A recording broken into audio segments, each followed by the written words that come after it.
So, hello dears. Today we are going to give you an idea about syllable.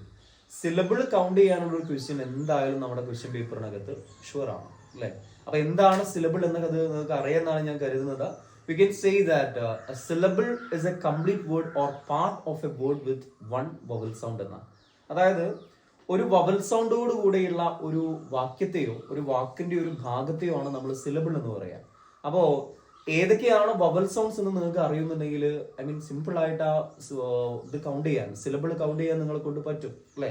പ്രധാനമായും നമ്മൾ vowel sound ആയി consider ചെയ്യുന്നത് AEIOU ആണ്. പക്ഷെ ഇത്രയല്ല എന്നുള്ളത് നിങ്ങൾക്ക് അറിയാമെന്ന് കരുതുന്നു. പ്രധാനമായിട്ടും 20 വവൽസ് ആണ്. ആ 20 വവൽസിനകത്ത് 12 പ്യൂർ വവൽസും 8 ഡിഫ്തോങ്സും ഉണ്ട് അല്ലെ. ചെറിയൊരു ഐഡിയ ഉണ്ടെങ്കിൽ പ്രോപ്പർ ആയിട്ട് നമുക്ക് ഉത്തരത്തിലേക്ക് എത്താൻ പറ്റുള്ളൂ. എന്നാലും ആ ഒരു സിലബിൾ കൗണ്ട് ചെയ്യാനുള്ളതിലേക്ക് AEIOU വവൽ ആണ് എന്നറിയുന്ന ആളുകൾക്കും ആ സിലബിൾ കൗണ്ട് ചെയ്യാൻ പറ്റും. ഫോർ എക്സാമ്പിൾ, ഞാനൊരു വാക്യം പറയാണ് ബോട്ട്. ബോട്ട് എന്ന് പറയുന്ന ആ ഒരു വാക്യത്തിനകത്ത് അല്ലെ 3 സൗണ്ട് അല്ലേ, ബ ഓ ട്. അതിനകത്ത് ഒരു വവലേ ഉള്ളൂ, ഓ എന്ന വവൽ യൂസ് ചെയ്തിട്ടുണ്ട്. സോ ഒരു വവലേ അവിടെ യൂസ് ചെയ്തിട്ടുള്ളൂ, ഒരു സിലബിൾ ആണ്. ഓക്കെ. Then teacher. ടീച്ചർ എന്ന് പറയുമ്പോൾ ട് എന്ന സൗണ്ട് കഴിഞ്ഞിട്ട് ഈ ഒരു വവലാണ്. ദെൻ ച് എന്നുള്ളൊരു സൗണ്ട് അവിടെ വരുന്നില്ലേ. ദെൻ റ് എന്ന കോൺസണന്റ്. അപ്പൊ ടീച്ചർ എന്ന് പറയുമ്പോൾ ഈ, ദെൻ ച് എന്ന് പറയുന്ന സമയത്ത് ആ ഒരു സൗണ്ട് 2 സിലബിൾ ആണ്. ബ്യൂട്ടിഫുൾ. ബ്യൂട്ടിഫുൾ എന്ന് പറയുമ്പോൾ എത്ര വവല് അവിടെ യൂസ് ചെയ്തിട്ടുണ്ടെന്ന് നോക്കുക.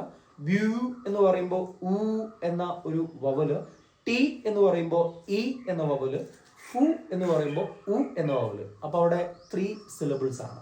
എന്നാൽ നമ്മൾ വേറെ ഒന്ന് പറയാ ബീറ്റ്. ബീറ്റിനകത്ത് ഒരു സിലബിളേ ഉള്ളൂ, കാരണം ബ ഇ ടു എന്നാണ്. അവിടെ ഇ എന്ന വവലാണ് യൂസ് ചെയ്തത്. വെയിറ്റ്. വെയിറ്റ് എന്ന് പറയുമ്പോൾ വ് ദെൻ എ എന്ന ഡിഫ്തോങ് ആണ്. അപ്പൊ ഒരു വവലായിട്ടല്ലേ കൺസിഡർ ചെയ്യുന്നത്. ഡിഫ്തോങ് ആണ് വെയിറ്റ്. അപ്പൊ എ എന്ന ഒരു വവല് യൂസ് ആക്കിയിട്ടുള്ളൂ. സോ ഒരു സിലബിൾ ആണ്. ഹൈറ്റ്. ഹൈറ്റ് എന്ന് പറയുമ്പോഴും എന്താണ്, ഒരു സിലബിളേ ഉള്ളൂ, ഐ.